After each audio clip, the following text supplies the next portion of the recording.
अस्सलाम वालेकुम। उम्मीद करता हूँ आप सब खैर खैरियत से होंगे। अभी मैं डिटेल्ड वीडियो तो नहीं बना रहा जो ड्रैप की सीट्स आई हैं, बस इनिशियली आपको सेंसिटाइज़ करना चाहता हूँ कि जो ड्रैप की सीट्स आई हैं 50 सीट्स हैं, फार्मासिस्ट उस पर एलिजिबल हैं और आप अप्लाई कर सकते हैं असिस्टेंट डायरेक्टर की पोस्ट के लिए। और इन सीट्स के लिए कोई एक्सपीरियंस रिक्वायर्ड नहीं है, प्रेफरेबल ज़रूर है फार्मास्यूटिकल बेस्ड एक्सपीरियंस, लेकिन रिक्वायर्ड नहीं है। इसका मतलब ये है कि जब आप 50 सीट्स पे अप्लाई करेंगे तो बहुत ज़्यादा लोग जो होंगे वो रिटन टेस्ट को क्लियर करेंगे, और जब वो टेस्ट को क्लियर करेंगे तो इंटरव्यू होगा, ओवरऑल मेरिट जो बनेगा उसमें फिर जो फॉल करेगा वो आगे जाएगा। अच्छा, ये 50 सीट्स हैं जिसमें फार्मासिस्ट एलिजिबल हैं। जो एज का क्राइटेरिया पहला एडवर्टाइजमेंट हुई थी उसमें 30 लिखा हुआ था। उसके बाद इसको रिवाइज़ करके दोबारा से इशू किया गया कोरिएंडम, और उसमें 35 ईयर्स जो है वो एज गिवन है, यानी 5 साल की रिलैक्सेशन डाल के 35 साल की उम्र तक के जितने फार्मासिस्ट हैं मेल और फीमेल वो इसमें अप्लाई कर सकते हैं पूरे पाकिस्तान से। अच्छा, इसके सिलेबस की बात हो रही है, वो मैं आपसे बाद में शेयर करूँगा कि सिलेबस आपने कहाँ से पढ़ना है क्या। ड्रैप का आपको मैं बता दूं कि ड्रैप जो है उसका मतलब है drug regulatory authority of Pakistan. असल में आपने फॉरेंसिक के 5th ईयर के अंदर पढ़ा होगा जो हमारा ड्रग एक्ट 1976 है।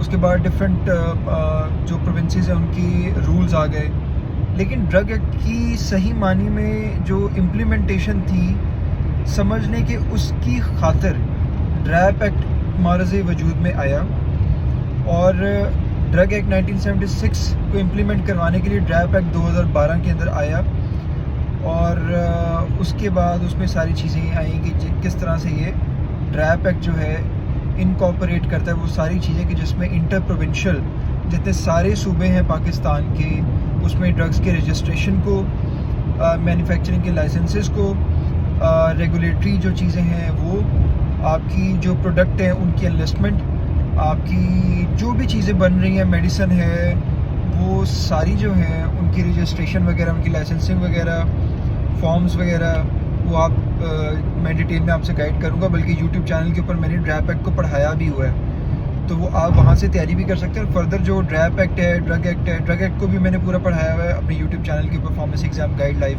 के नाम से, तो आप वहाँ से देख सकते हैं। अब जो ड्रैप है ये एक ऐसी बॉडी है कि जिसमें डिफरेंट फार्मासिस्ट डिफरेंट फील्ड्स में काम करें, जिसमें से एक है असिस्टेंट डायरेक्टर की पोस्ट। अब वो असिस्टेंट डायरेक्टर जो है उसमें जितने सेक्शंस हैं ड्रैप के, अगर आप उसकी हिरार्की को देखेंगे तो हिरार्की में डिफरेंट सेक्शंस हैं, लाइसेंसिंग का लेता है, रजिस्ट्रेशन वगैरह का लेता है, इस तरह से। तो उसमें डायरेक्टर्स, असिस्टेंट डायरेक्टर्स वगैरह वो सारे हिरार्की के अंदर ये 50 पोस्ट बनाई गई हैं, जिसमें जो फार्मासिस्ट हैं वो अपनी सर्विसेज देंगे। इसका मतलब ये है कि ये सीट्स जो हैं ये 3 साल के लिए कॉन्ट्रैक्ट पे पहले अनाउंस हो रही हैं। जो भी इनको पास करेगा वो 3 इयर्स के कॉन्ट्रैक्ट के ऊपर उनको डिप्यूट किया जाएगा ड्यूटी के लिए। उसके बाद क्या होगा कि आपका 3 साल के बाद कॉन्ट्रैक्ट को एक्सटेंड किया जाएगा, जो भी आपकी परफॉर्मेंस होगी या जो भी इनका प्रोसीजर होगा। तो आप ये ना समझिएगा कि ये कोई ऐसी कॉन्ट्रैक्ट की सिंपल सी जॉब है, बल्कि एक बहुत अच्छी डिग्निफाइड और फार्मासिस्ट के लिहाज से बहुत स्पेशलिटी ओरिएंटेड जॉब है, जिसमें आपको सीखने को भी मिलेगा और आपको नेशनल इंटरनेशनल स्टैंडर्ड्स के हिसाब से काम करने का मौका मिलेगा। कोई भी बंदा जो ये कहता है कि मैं फ्रेश फार्मासिस्ट हूँ, तो क्या मैं इसके लिए अप्लाई कर सकता हूँ या नहीं कर सकता, तो मैं ये कहता हूँ कि अगर आप फ्रेश फार्मासिस्ट हैं तो आपको लाजमी चाहिए कि आप अप्लाई करें। अगर आपके पास डिग्री है तो आप अप्लाई करें, और इनका पोर्टल जो है वो ओपन हो चुका हुआ है। आप वहाँ पे फ़ीस पे करें, पोर्टल पे आप अप्लाई करें जो दिया गया है एडवर्टाइजमेंट के अंदर, और मैंने अपने फेसबुक पेज के ऊपर भी इसको शेयर कर दिया था, इसकी सारी डिटेल को। अप्लाई करें, विदिन 15 डेज़ आपने अप्लाई करना था, तो आप इसको लेट ना करेंगे। ये होता है कई बार एरर आ जाता है, ये पोर्टल डिले हो जाता है, ये स्लो हो जाता है। तो मैं चाहता हूँ कि मैक्सिमम जो फार्मासिस्ट हैं वो इसमें अप्लाई करें। क्यों? क्योंकि ऐसी अपॉर्चुनिटीज़ आपको पता है बहुत कम आती हैं कि जिसमें आपको किसी भी पब्लिक सेक्टर में या गवर्नमेंट के किसी डिपार्टमेंट में सर्व करने का मौका मिलता है।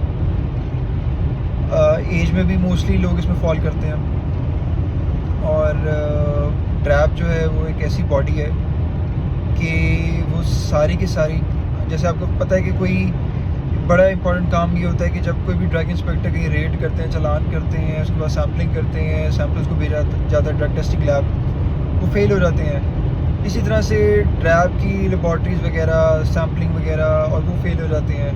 तो ड्रैब साथ साथ अलर्ट्स जारी करते हैं कि ये एडल्ट्रेटेड है, ये स्पूरियस है, ये सब स्टैंडर्ड है, कि ये कोई फॉल्सिफाइड प्रोडक्ट है जिसका रिकॉल जो है मार्केट से, यानी कि उसको उठा लिया जाए। तो इसके बारे में गाइडलाइंस और वो सारी चीज़ें भी ड्रैब जारी करता है। ड्रैब जो है, अगर किसी ने मैन्युफैक्चरिंग इंडस्ट्री लगानी है तो उसके लिए जो ऑथराइजेशन है लाइसेंसिंग की, वो सारी जो है वो ड्रैब करता है।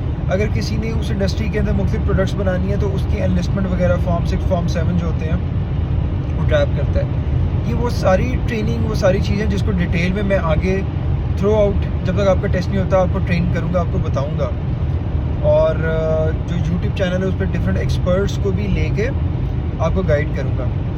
ड्रैब के हवाले से कोई भी आपका सवाल है या एप्लीकेशन के हवाले से कोई भी आपका सवाल है तो आप मुझसे पूछें।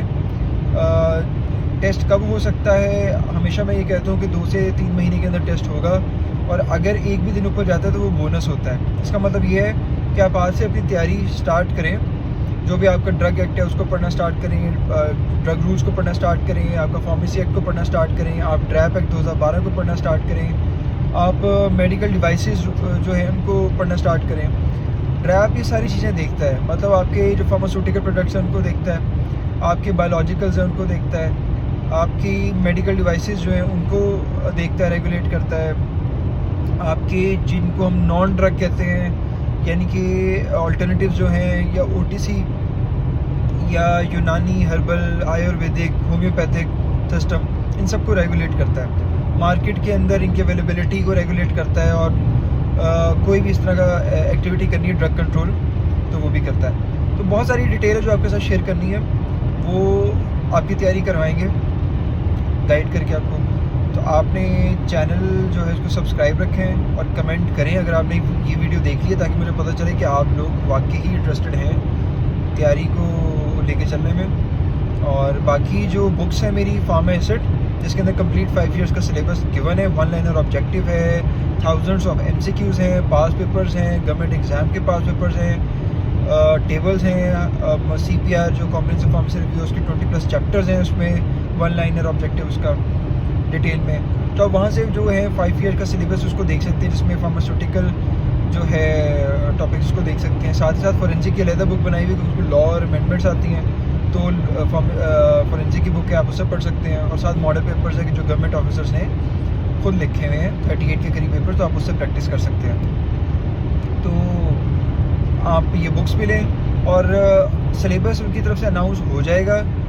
और इन केस सिलेबस अनाउंस नहीं होता तो आपने मेक श्योर करना है कि आपने कुछ ऐसे टॉपिक्स जो वो मस्ट प्रिपेयर करना है, जो कि आपको रिटन के साथ साथ इंटरव्यू के लिए भी काम आएंगे। फॉर एग्जांपल, जहाँ ड्रग है वहाँ पे फार्मास्यूटिक्स है, फार्माकोलॉजी भी है, वहाँ पे जहाँ पे ड्रैप है वहाँ पे रेगुलेशंस है। रेगुलेशंस का मतलब है लॉज और एक्ट्स, यानी कि फोरेंसिक फार्मेसी। उसमें आप क्या पढ़ सकते हैं? अगर देखा जाए तो आप पेपरा पढ़ सकते हैं, procurement act, DRAP act, drug act, pharmacy act, drug rules, medical devices rules, इस तरह की सारी चीज़ें जो हैं XYZ वो पढ़ सकते हैं। फिर जहाँ ड्रग है, ड्रैप है, वहाँ पे मैन्युफैक्चरिंग है। मैन्युफैक्चरिंग कहाँ हो रही है? वो इंडस्ट्रियल में हो रही है, तो आप इंडस्ट्रियल पढ़ सकते हैं। आप इंस्ट्रूमेंटेशन पढ़ सकते हैं, क्योंकि इंडस्ट्री के अंदर क्या इंस्ट्रूमेंट्स हैं। वो सारी चीज़ें हैं कि जो आप ये टॉपिक को प्रायोरिटाइज़ करके बड़ा इंटेलिजेंटली आप डील करके आप इसको स्टार्ट कर सकते हैं प्रेपरेशन को, तब तक जब तक कि कोई स्पेसिफाइड सिलेबस अनाउंस नहीं होता। और जैसे ही स्पेसिफाइड सिलेबस अनाउंस होगा तो फिर उसके हवाले से मैं गाइड करूँगा। लेकिन आपने प्रायोरिटाइज वो करना है टॉपिक स्टार्ट से कि जो आपको हेल्प करे, ना सिर्फ किसी रिटन एग्ज़ाम में बल्कि इंटरव्यू में भी। ठीक है, तो कोई भी आपका सवाल हो तो आप कमेंट सेक्शन में नीचे कर दें, तो इंशाल्लाह आई विल ट्राई कि मैं उसको एड्रेस करूँ। Thank you.